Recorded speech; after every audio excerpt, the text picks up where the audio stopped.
നമസ്തേ, റീഡാസ് ഗാലറിയിലേക്ക് സ്വാഗതം. എല്ലാവരും സുഖമായിരിക്കുന്നു എന്ന് വിശ്വസിക്കുന്നു. ഇന്ന് നമ്മളോട് ഉണ്ടാക്കാൻ പോകുന്നത് തേങ്ങയൊന്നും അരയ്ക്കാതെ തന്നെ നല്ല കുറുകിയ ചാറോടുകൂടിയ ഒരു കായക്കറിയാണ് ഉണ്ടാക്കുന്നത്. പിന്നെ ഇതിൻ്റെ കൂടെ ഉപ്പേരിയുടെ ഒന്നിൻ്റെ ആവശ്യമില്ല ചോറുണ്ണാൻ. അപ്പോൾ വീഡിയോ എല്ലാവരും സ്കിപ്പ് ചെയ്യാതെ മുഴുവനായിട്ട് കാണുമെന്ന് വിചാരിക്കുന്നു. വീഡിയോ ഇഷ്ടമായിട്ടുണ്ടെങ്കിൽ ഒന്ന് ലൈക്ക് ചെയ്യാനും മറ്റുള്ളവർക്കൊക്കെ ഷെയർ ചെയ്ത് കൊടുക്കാനും മറക്കില്ലല്ലോ. സബ്സ്ക്രൈബ് ചെയ്യാത്തവർ ഒന്ന് സബ്സ്ക്രൈബ് ചെയ്യാനും മറക്കില്ലേ. എന്നാൽ നമുക്ക് സമയം ഒട്ടും കളയാതെ എത്രയും പെട്ടെന്ന് തന്നെ ഈ കായക്കറി എങ്ങനെ ഉണ്ടാക്കുന്നത് എന്ന് നോക്കാം. കായക്കറി ഉണ്ടാക്കാൻ വേണ്ടിയിട്ട് ഞാനിവിടെ 2 ചെറിയ കായ എടുത്ത് വെച്ചിട്ടുണ്ട്. ഇത് ബജ്ജിയൊക്കെ ഉണ്ടാക്കണ കായാണ് എടുത്തിട്ടുള്ളത്. ഈ കായ ആവണമെന്ന് നിർബന്ധമില്ല, നമുക്ക് നേന്ത്രക്കായ വെച്ചിട്ടും ഈ കറി ഉണ്ടാക്കാം. നേന്ത്രക്കായ ആകുമ്പോൾ ഒരൊറ്റ കായ മതി നമ്മുടെ കറി ഉണ്ടാക്കാൻ വേണ്ടിയിട്ട്. ടേസ്റ്റിന് ആ കായ കഴിക്കുമ്പോൾ മാത്രം ടേസ്റ്റിന് കുറച്ച് വ്യത്യാസം ഉണ്ടാകും. ഗ്രേവിയൊക്കെ സെയിം ടേസ്റ്റ് തന്നെയാണ്, പക്ഷേ ബജ്ജിയുടെ കായാണ് ഒന്നുകൂടി കഴിക്കുമ്പോൾ ടേസ്റ്റ് ഉണ്ടാവുക. ഇനി ഇതിൻ്റെ 2 അറ്റം ഒന്ന് കട്ട് ചെയ്ത് കളഞ്ഞിട്ട് തൊലിയൊന്ന് ചെറുതാക്കിയിട്ടൊന്ന് ഇതുപോലെ തൊലിയൊന്ന് കളഞ്ഞെടുക്കുക.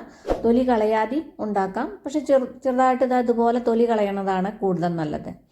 ഇതുപോലെ തൊലി കളഞ്ഞതിന് ശേഷം നമുക്കൊന്ന് കട്ട് ചെയ്തെടുത്ത് കൊണ്ടുവരാം. ഞാനിത് അവിടെ ഒന്ന് നൈസായിട്ടൊന്ന് കട്ട് ചെയ്തെടുത്തിട്ടുണ്ട്. ഇതേപോലത്തെ ഷേപ്പിലാണ് കട്ട് ചെയ്തെടുത്തിരുന്നത്. ഏത് ഷേപ്പിൽ വേണമെങ്കിലും നിങ്ങൾക്ക് കട്ട് ചെയ്യാം, പക്ഷേ ഇത് നമുക്ക് ഉണ്ടാക്കാനും പിന്നെ കാണാനും ഒക്കെ ഭംഗി ഇതുപോലത്തെ ഷേപ്പിലാണ് കട്ട് ചെയ്താലാണ് നല്ലത്.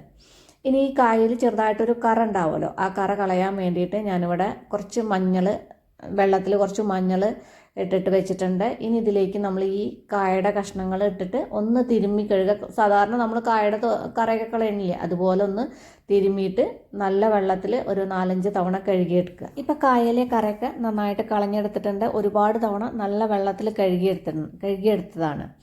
ഇനി ഈ കായ ഒരു പ്ലേറ്റിലേക്ക് ഒന്ന് വാരി വയ്ക്കാം. വെള്ളമൊന്നുമില്ലാതെ ഒരു പ്ലേറ്റിലേക്ക് വാരി വയ്ക്കാം. ഇനി കായ ഒന്ന് മാരിനേറ്റ് ചെയ്യണം. അതിന് വേണ്ടിയിട്ട് ഒരു പ്ലേറ്റ് എടുത്തിട്ട് അതിലേക്ക് നമുക്കൊരു 1.25 ടീസ്പൂൺ മുളക് പൊടി ഇട്ട് കൊടുക്കാം. ഞാനൊരു 2 ടീസ്പൂൺ മുളക് പൊടി ഇട്ടപ്പോൾ എനിക്ക് കൂടുതലാണെന്ന് കരുതിയിട്ട് കുറച്ചും കൂടെ മാറ്റിയെടുത്തിട്ടുണ്ട്.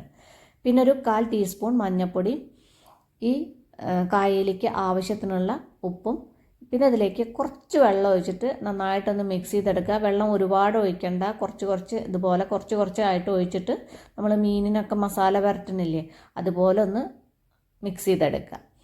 ഇപ്പം നേരെ മസാലയൊക്കെ നേരെ മിക്സ് ആയിട്ടുണ്ട്. ഇനി നമുക്ക് ഈ കായയിൽ മീനിന് മസാല പുരട്ടുന്ന പോലെ കായയിലെല്ലാം ഒന്ന് തേച്ച് പിടിപ്പിക്കാം. ഇപ്പം കായയുടെ എല്ലാ ഭാഗത്തും നേരെ മസാല ആയിട്ടുണ്ട്. ഇനി നമുക്ക് ഈ കായ ഇവിടുന്ന് മാറ്റി വയ്ക്കാം. ഒരു 5 മിനിറ്റ് നേരം ഒന്ന് റെസ്റ്റ് ചെയ്യാൻ വയ്ക്കാം. അപ്പോഴേക്കും കായയിലേക്കൊക്കെ മസാല പിടിച്ചിരിക്കും. പിന്നെ ഈ കറിയിലേക്ക് വേണ്ടിയിട്ട് ഞാൻ ഇവിടെ കുറച്ച് സാധനങ്ങളും കൂടി എടുത്ത് വെച്ചിട്ടുണ്ട്. കുറച്ചധികം ചെറിയ ഉള്ളി തൊലിയൊക്കെ കളഞ്ഞിട്ട് നന്നായിട്ട് കഴുകി എടുത്തിട്ടുണ്ട്. പിന്നെ മീഡിയം സൈസിലുള്ള ഒരു സവാള ഉണ്ടല്ലോ, അതിൻ്റെ 4/1 ഭാഗം, സവാള ഒരുപാട് പാടില്ല, ഇങ്ങനെ 4/1 ഭാഗമാണ് എടുത്തിട്ടുള്ളൂ. ഇനിയിപ്പം നിങ്ങളുടെ കയ്യിൽ ഈ ചെറിയ ഉള്ളി ഇല്ല എന്നുണ്ടെങ്കിൽ സവാള വെച്ചിട്ടും കറി ഉണ്ടാക്കാം. അത് വേറൊരു രീതിയിലാണ്, അത് ഞാൻ ആ ഉണ്ടാക്കുന്ന സമയത്ത് പറഞ്ഞു തരാം. പക്ഷേ ചെറിയ ഉള്ളിയൊക്കെ ഇട്ടിട്ട് കറി ഉണ്ടാക്കുന്നതാണ് കൂടുതൽ ടേസ്റ്റ്. പിന്നെ മീഡിയം സൈസിലുള്ള ഒരു തക്കാളി, നല്ല പഴുത്ത ഒരു തക്കാളി എടുത്തിട്ടുണ്ട്. ഒരു 3-4 ചെറിയ വെളുത്തുള്ളി അല്ലിയും ചെറിയൊരു കഷ്ണം ഇഞ്ചി എടുത്തിട്ടുണ്ട്. ഇനി നമ്മൾ മാരിനേറ്റ് ചെയ്ത് വെച്ച കായ ഉണ്ടല്ലോ, അതൊന്ന് ഫ്രൈ ചെയ്തെടുക്കണം. അതിന് വേണ്ടിയിട്ട് ഒരു പാൻ വെച്ചിട്ട് അതിലേക്ക് കുറച്ച് വെളിച്ചെണ്ണ ഒഴിച്ചു കൊടുക്കുക. ഒരുപാട് വേണ്ട, ഇതുപോലെ 1 ടേബിൾ സ്പൂണൊക്കെ ഒഴിച്ചു കൊടുത്താൽ മതി. ഒഴിച്ചതിന് ശേഷം പാൻ ഇതുപോലെ ഒന്ന് ചുറ്റിച്ചിട്ട് എല്ലാ ഭാഗത്തും എണ്ണയാക്കുക. അതിനുശേഷം നമ്മളിപ്പോൾ മാരിനേറ്റ് ചെയ്ത് വെച്ച കായയുടെ കഷ്ണങ്ങളുണ്ടല്ലോ, അത് ഓരോരോ കഷ്ണങ്ങളായിട്ട് ഇതുപോലെ ഒന്ന് നിരത്തി വെച്ച് കൊടുക്കുക. നിരത്തി വെച്ചതിന് ശേഷം പെട്ടെന്ന് നമുക്ക് ഫ്രൈ ആവുകയും ചെയ്യും, വേവുകയും ചെയ്യും. അതിന് വേണ്ടിയിട്ട് ഇതൊന്ന് അടച്ചു വെച്ച് കൊടുക്കാം. ഇപ്പോൾ ഒരു സൈഡ് ചെറുതായിട്ടൊന്ന് ഫ്രൈ ആയിട്ടുണ്ട്. ഇനി മറ്റേ സൈഡും കൂടി ആവാൻ വേണ്ടിയിട്ട് നമുക്കിതെല്ലാം ഒന്ന് തിരിച്ചിട്ട് കൊടുക്കാം. തിരിച്ചിട്ട് കൊടുത്തതിന് ശേഷം വീണ്ടും ഇത് അടച്ചു വെച്ചിട്ട് ഒന്ന് ഫ്രൈ ചെയ്തെടുക്കുക. അപ്പം പെട്ടെന്ന് ആയി കിട്ടും.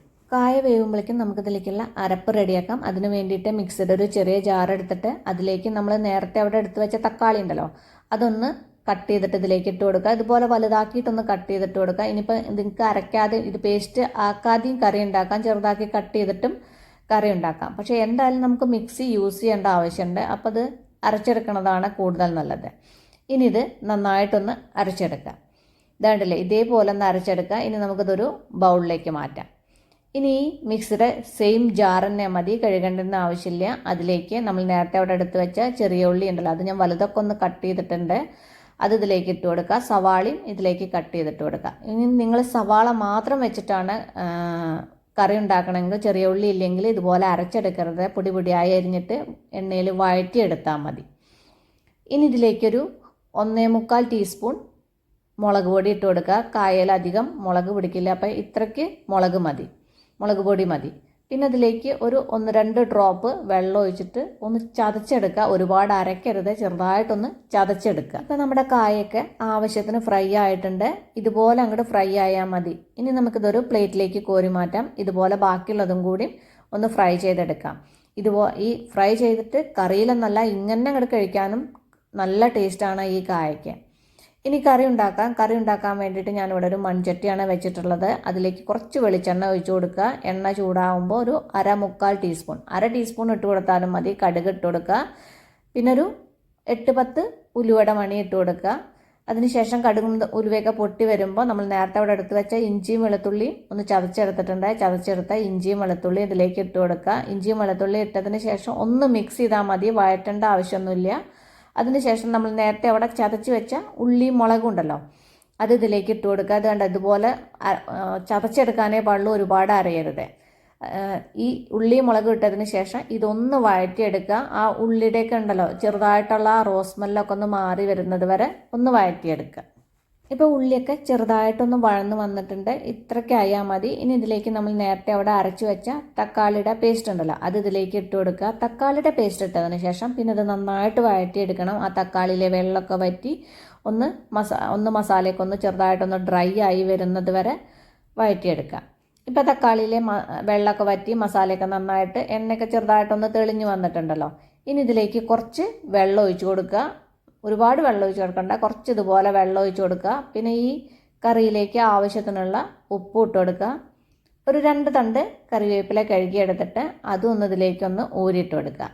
ഇനി ഇതിലേക്കൊരു 2 പച്ചമുളകും കൂടി ഒന്ന് ഇട്ട് കൊടുക്കാം. ഒന്ന് ഇതുപോലെ രണ്ടാക്കിയിട്ട് കട്ട് ചെയ്തിട്ട് ഇട്ട് കൊടുക്കാം. ഇനിയിപ്പോൾ നിങ്ങൾക്ക് എരിവ് വേണ്ടാന്നുണ്ടെങ്കിൽ ഈ പച്ചമുളക് കട്ട് ചെയ്യണത് സ്കിപ്പ് ചെയ്യാവുന്നതേ ഉള്ളൂ. ഈ മുളകും കൂടി ഇട്ടതിന് ശേഷം നേരെ ഒന്ന് മിക്സ് ചെയ്യുക. മിക്സ് ചെയ്തതിന് ശേഷം അടച്ചു വെച്ചിട്ട് ഒന്ന് കുക്ക് ചെയ്യുക. ഉള്ളിയും തക്കാളിയൊക്കെ വെന്തിട്ട് കറി ഒന്ന് കുറുകി വരുന്നത് വരെ ഒന്ന് കുക്ക് ചെയ്തെടുക്കും. ഇപ്പം ഗ്രേവിയൊക്കെ നന്നായിട്ട് കുറുകി വന്നിട്ടുണ്ട്, ഉള്ളിയും തക്കാളിയൊക്കെ നന്നായിട്ട് വെന്തിട്ടുണ്ട്. ഇനി ഇതിലേക്ക് നമ്മൾ നേരത്തെ ഫ്രൈ ചെയ്ത് വെച്ച കായയുടെ കഷ്ണങ്ങളെല്ലാം ഇതിലേക്ക് ഇട്ട് കൊടുക്കുക. ഇട്ടതിന് ശേഷം ഒന്ന് നേരെ മിക്സ് ചെയ്തിട്ട് ഒരു 1-2 തളയും കൂടി തിളപ്പിക്കുക. ഒരുപാടിട്ട് കുക്ക് ചെയ്യേണ്ട ആവശ്യമില്ല, കായൊക്കെ നേരത്തെ നന്നായിട്ട് വെന്തതാണ്. ഇപ്പം നേരെ കായൊക്കെ ഇട്ടതിന് ശേഷം നന്നായിട്ട് തിളച്ച് കുറുകി വന്നിട്ടുണ്ട്. ഗ്രേവി കണ്ടില്ലേ, നല്ല കൊഴുത്ത ഗ്രേവി ആയിട്ടുണ്ട്. ഇതുപോലെ ആയാൽ മതി. ഇനി നമുക്ക് സ്റ്റവ് ഓഫ് ചെയ്തിട്ട് അതിനുശേഷം ഒരു സർവിങ് ബൗളിലേക്ക് മാറ്റാം. അപ്പോൾ ഈ കായക്കറി എല്ലാവരും ഒന്ന് ട്രൈ ചെയ്ത് നോക്കൂ. ട്രൈ ചെയ്ത് നോക്കിയിട്ട് നിങ്ങളുടെ ഫീഡ്ബാക്കൊക്കെ എന്നെ അറിയിക്കാൻ മറക്കല്ലേ. അപ്പം നമുക്കിനി അടിപൊളി പുതിയ റെസിപ്പിയുമായി കാണാം. നന്ദി, നമസ്കാരം.